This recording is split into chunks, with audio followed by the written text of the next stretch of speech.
Assalamualaikum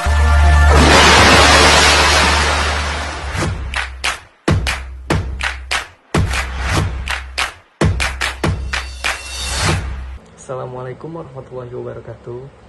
Perkenalkan, kami dari kelompok 3. Di sini kami akan mempresentasikan pembahasan tentang komunikasi pemasaran terintegrasi. Sebelum masuk pembahasan, izinkan saya memperkenalkan kelompok saya. Saya sendiri Muhammad Asaf Prasetyo dengan NIM 201010503876. Selanjutnya ada Sarah Fitria Suryani dengan NIM 201010503105. Selanjutnya ada Ersya Nadila dengan NIM 201010503146. Pengertian komunikasi pemasaran atau marketing communication. Sarana bagi perusahaan dalam menginformasikan, membujuk, dan mengingatkan konsumen langsung atau tidak langsung tentang produk dan merek yang mereka jual disebut komunikasi pemasaran. Selanjutnya ada beberapa fungsi bagi perusahaan. Fungsi tersebut yaitu 1. Sebagai alat untuk menganalisis perilaku konsumen, apa yang disukai konsumen, produk daur ulang, harga yang lebih rendah atau promosi. Yang kedua, ada memahami manfaat produk dengan kebutuhan dasar dan minat orang. Yang ketiga, ada pengukuran pasar potensial. Yang keempat, ada pemasaran ulang yang kreatif. Yang kelima, ada membantu penetapan harga yang lentur, promosi, dan intensif lain.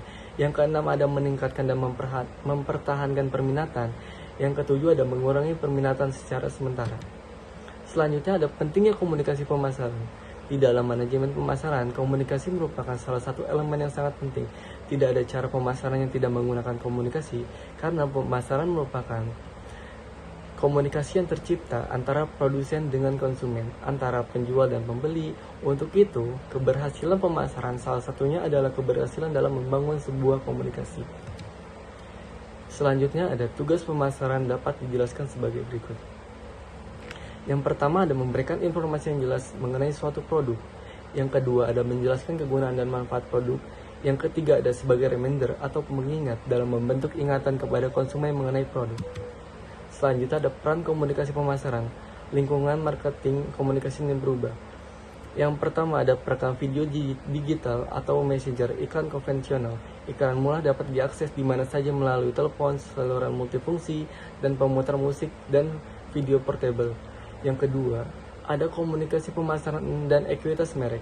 Bauran komunikasi pemasaran terdiri atas 6 cara komunikasi utama, yaitu ada iklan, promosi penjualan, acara khusus dan pengalaman, hubungan masyarakat dan pemberitaan, ada pemasaran langsung, penjualan pribadi, pemasaran interaktif, dan pemasaran dari mulut ke mulut.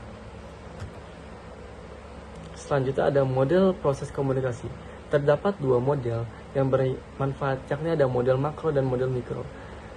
Model makro, proses komunikasi. Dalam model komunikasi makro, terdapat beberapa faktor utama, lebih menekankan pada faktor-faktor utama dalam komunikasi yang efektif, antara lain, pengirim pesan mengetahui siapa yang ingin mereka jangkau, tanggapan apa yang diinginkan, pesan dikemas dalam kode-kode tertentu sehingga dapat ditafsirkan oleh pendengar sasarannya. Pesan dikirim melalui media yang menjangkau pendengar sasarannya dan mengembangkan saluran umpan balik untuk memantau tanggapan-tanggapannya. Slide selanjutnya akan dibacakan oleh Sarah Fitria Suryani. B. Model mikro respon konsumen. Di dalam model mikro, komunikasi pemasaran berkonsentrasi pada respon spesifik konsumen terhadap komunikasi. Terdapat 4 model hierarki respon klasik, yaitu AIDA, hierarki pengaruh, inovasi adopsi, dan komunikasi. Semua model mengasumsikan bahwa pembeli melewati tahap kognitif, afektif, dan perilaku. Agar komunikasi pemasaran efektif, 8 langkah yang perlu dilakukan komunikator, yaitu A. Mengidentifikasi sasaran yang akan dituju. B. Menentukan tujuan komunikasi terlebih dahulu. C. Merancang pesan terlebih dahulu. D. Memilih saluran komunikasi. E. Menentukan total anggaran promosi. F. Menyusun dan membuat keputusan atas bauran promosi. G. Mengukur hasil promosi yang telah dilakukan. Dan yang terakhir, H. Mengelola dan mengkoordinasikan proses komunikasi pemasaran terintegrasi. Komunikator juga harus mengikuti perkembangan teknologi. 4. Mengembangkan komunikasi efektif. A. Promosi penjualan. 3 manfaat promosi penjualan yaitu 1. Komunikasi, 2. Intensif, 3. Undangan. Promosi penjualan adalah cara yang digunakan perusahaan guna mencapai sasaran penjualan atau pemasaran dengan biaya yang efektif dan memberikan nilai tambah pada produk atau jasa baik kepada para perantara maupun konsumen langsung. Hal tersebut tidak dibatasi dalam jangka waktu tertentu. Tujuan utama dari kegiatan promosi adalah manfaat atau alasan mengapa calon pembeli harus membeli produk atau jasa yang kita tawarkan. B. Pemasaran langsung dan interaktif. 3 karakter pemasaran langsung. 1. Penyesuaian pendapat disesuaikan dengan sasaran yang dituju. 2. Teknik pesan up to date dengan perkembangan saat ini. 3. Interaksi pesan dapat secara langsung maupun online. C. Hubungan masyarakat. Pengertian humas atau hubungan masyarakat dalam bahasa Inggris public relation yaitu praktik mengelola penyebaran informasi antara individu atau organisasi dan masyarakat. Terdapat 5 fungsi hubungan masyarakat dalam bauran komunikasi, yaitu 1. Hubungan dengan wartawan, hubungan pers menampilkan berita dan informasi positif mengenai organisasi. 2. Hubungan produk yaitu memberikan sponsor dalam usaha untuk publikasi produk. 3. Komunikasi koprat. Komunikasi koprat adalah upaya menginformasikan pemahaman organisasi melalui komunikasi internal dan eksternal perusahaan. 4. Melobi digunakan sebagai upaya dalam berorganisasi dengan membuat peraturan dan pejabat pemerintah untuk mengajukan atau melonggarkan undang-undang dan peraturan. 5. Konseling merupakan pemberian saran kepada manajemen. D. Iklan.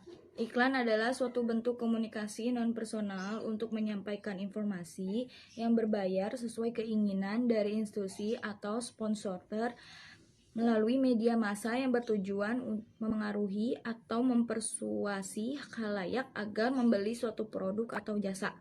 Selanjutnya akan dibacakan oleh Ersya. Personal selling. Personal selling adalah sebuah alat promosi yang sifatnya secara lisan, baik kepada seseorang maupun lebih calon pembeli, dengan maksud untuk menciptakan terjadinya transaksi pembelian yang saling menguntungkan bagi kedua belah pihak, dengan menggunakan manusia sebagai alat promosinya. Lalu di dalam personal selling terdapat 5 aspek penting yang perlu dilakukan, yaitu profesionalisme, kedua negosiasi, ketiga relationship marketing atau pemasaran hubungan, keempat ada selling person role atau peran penjual pribadi, kelima ada manajerial.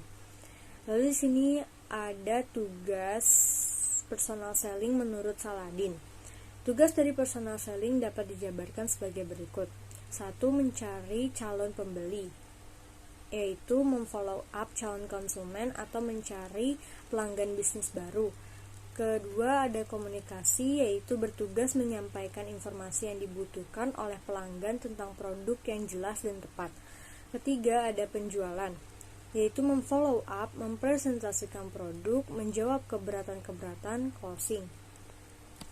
Lalu keempat ada mengumpulkan informasi, yaitu mencari informasi sebanyak-banyaknya sehingga mendapatkan pelanggan bisnis baru. Kelima ada pelayanan, yaitu melayani pelanggan bisnis, mengkomunikasikan masalah pelanggan bisnis, memberikan solusi dan melakukan pengiriman.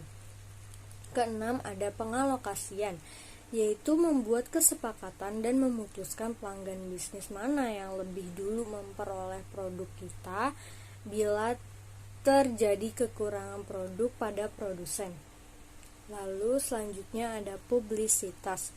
Publisitas adalah keterangan tentang suatu produk tertentu yang disebutkan dalam bentuk berita, hal mana yang merupakan keuntungan karena dalam pelaksanaannya tidak dibayar oleh sponsor. Dengan demikian, publisitas mempunyai potensi untuk mendorong penjualan. Selanjutnya ada studi kasus, strategi, komunikasi pemasaran. Batik merupakan produksi paling utama di Jawa, terutama di kota Solo. Solo menjadi sentra batik karena ada perkampungan yang memang menjadi home industri batik. Selain itu, ada beberapa corak yang memang terkenal di kota Solo, seperti batik lurik dan batik Kasunanan. Kedua batik tersebut sudah mencapai ke mancanegara. Harga yang ditawarkan relatif murah dan terjangkau, tentunya dengan kualitas yang tidak mengecewakan. Apalagi bila membelinya dengan harga grosiran, maka akan mendapatkan harga yang lebih murah lagi. Di tengah-tengah persaingan usaha batik yang cukup menjamur, batik tulis jarak arum mampu bersaing dengan kompetitor yang ada. Usaha produk batik tulis jarak arum ini pemasarannya sudah menjangkau kemana-mana.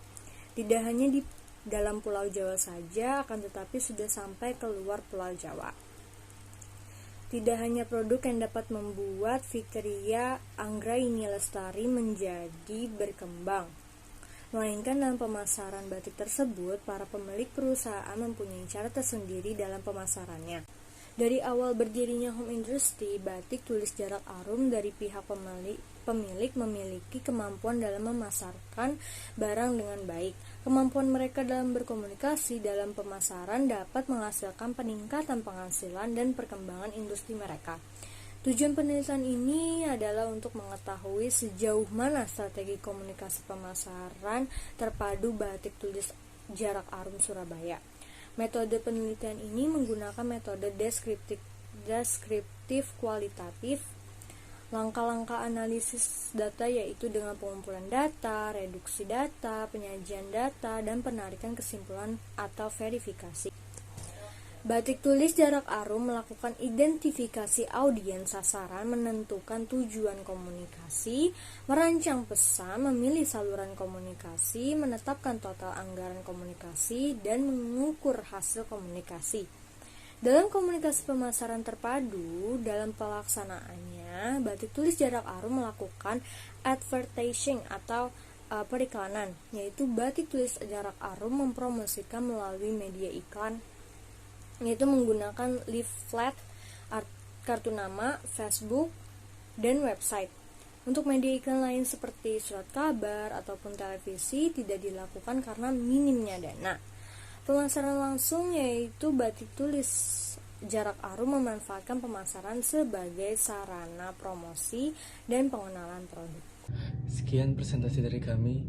Sebelumnya mohon maaf bila ada kata-kata yang salah. Semoga materi ini bisa dapat dicerna dengan baik oleh teman-teman. Wabillahi taufiq wal hidayah. Wassalamualaikum warahmatullahi wabarakatuh.